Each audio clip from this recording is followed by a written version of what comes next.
कोई दो राय नहीं है। डायरेक्ट सेलिंग निश्चित तौर पे जोड़ने का काम है, लेकिन इसको इस तरीके से समझिए कि ये टर्नओवर का व्यापार है। ये टर्नओवर का व्यापार है। जैसे आपकी दुकान पे आप एक शॉप किए हुए हैं, आपकी एक शॉप है, इस शॉप पे दो कस्टमर आते हैं और दोनों कस्टमर को आप कपड़े दिखाते हैं।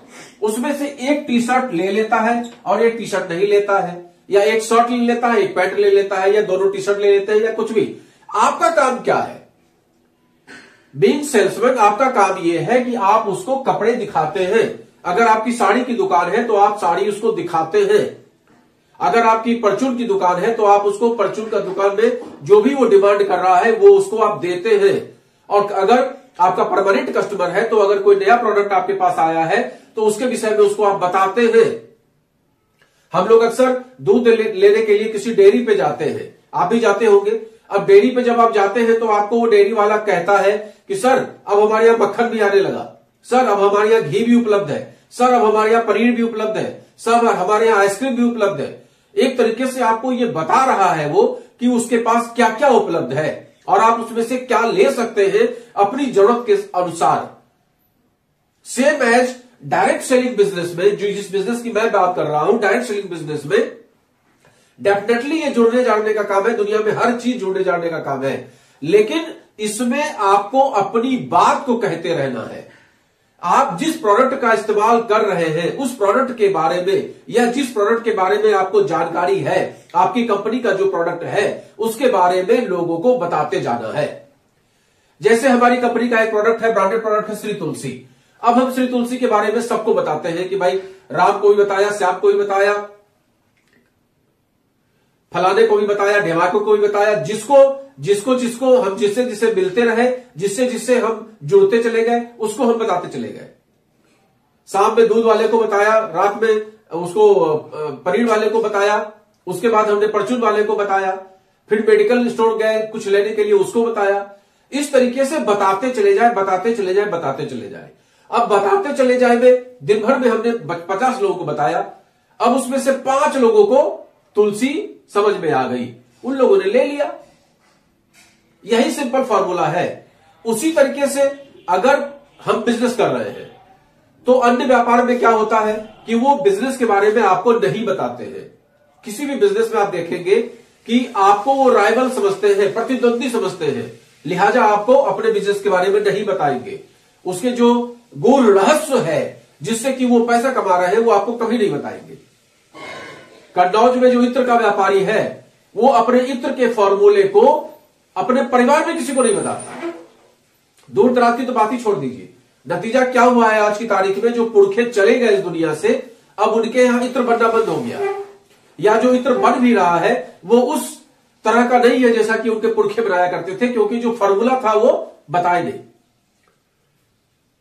तो यहां जो इस सिस्टम में जो नियम है, इस सिस्टम में बस इतना नियम है कि हम अपने सफलता का राज, हम अपने बिजनेस का राज अपने लोगों को, जो हमारे मिलने वाले लोग हैं, अनजान लोगों को नहीं बताने जाते, मिलने वाले लोगों को, जो हमारे रिश्तेदार हैं, जो हमारे पड़ोसी हैं, जो हमारे और भी अन्य बंधु बांधव हैं, उन सबको हम बताते हैं।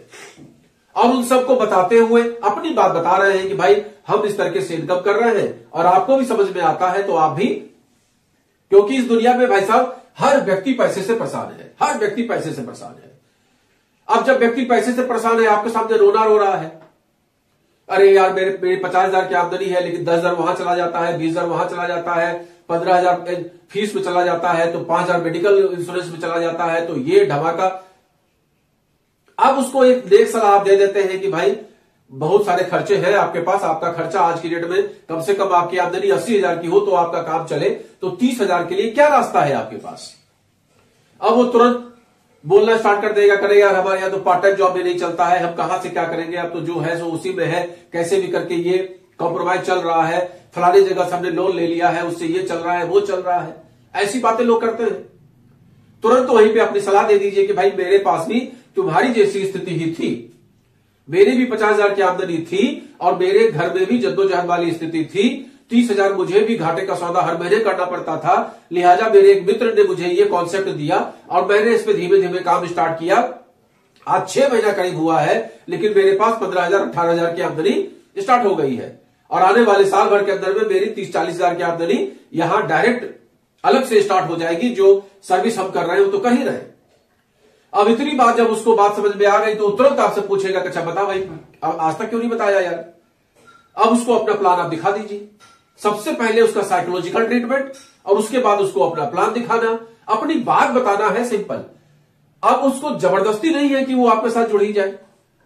भाई उसके मन में होगा, उसका भाग्य होगा, उसकी मनोदशा बनेगी, वो मेहनत भी कर पाएगा या नहीं कर पाएगा, वो आपके तरीके लोगों को बता भी पाएगा कि नहीं बताएगा, ये उसका डिपार्टमेंट है। आपका डिपार्टमेंट है सही तरीके से अपनी बात को प्रेजेंट कर देना। तो मेरे अनुसार ये जुड़ने जाने का काम नहीं है, ये सिंपल अपनी बात को बताने का काम है। आप अपने प्लान को बताइए ढंग से, आप अपने प्रोडक्ट को बताइए ढंग से, आप अपने कॉन्सेप्ट को बताइए ढंग से। इतना सा काम है। इतना सा काम करते हुए अगर अपने पास आमदनी आने लगे तो सोने पे सुहागा है। मेरे अनुसार तो सो फार गुड है। बाकी आपकी मर्जी है, जिंदगी आपकी है, सोचना आपको है, विचारना आपको है। लोगों के बीम्स में निगेटिव हो जाना है, लोगों के र्यूमर से निगेटिव हो जाना है, या इसके पॉजिटिव दृष्टिकोण को समझ के और आगे कदम बढ़ाना है, ये आपकी मर्जी है, आपकी सोच है। आप समझो, जिंदगी आपकी है। हेलमेट पहनना है नहीं पहनना है आप समझो। लोग तो पुलिस के डर से हेलमेट पहनते हैं। अरे भाई अपनी इस खोपड़ी के सेफ्टी के लिए हेलमेट पहनो, अपने परिवार के सेफ्टी के लिए हेलमेट पहनो। जो बच्चे आपका इंतजार करते हैं रात में कि पापा आ रहे होंगे, मेरे लिए मिठाई लेकर आ रहे होंगे, उन बच्चों के लिए हेलमेट पहनो। उस पत्नी के लिए हेलमेट पहनो जिसके लिए एकमात्र आप ही हो इस दुनिया में सहारा। उस मां बाप के लिए हेलमेट पहनो। लेकिन नहीं, हम आप पहनेंगे पुलिस के डर से हेलमेट पहनेंगे कहीं 5,000 का चालान न हो जाए। तो उसी तरीके से डायरेक्ट सेलिंग का बिजनेस भी है। लोगों के बीप्स को, लोगों की नेगेटिविटी को सुन के आप नेगेटिव होते हैं, सो फार गुड। लेकिन अगर पॉजिटिव हो जाएंगे तो आपकी जिंदगी बदल सकती है। ये आप समझो, आप विचार करो। नमस्कार।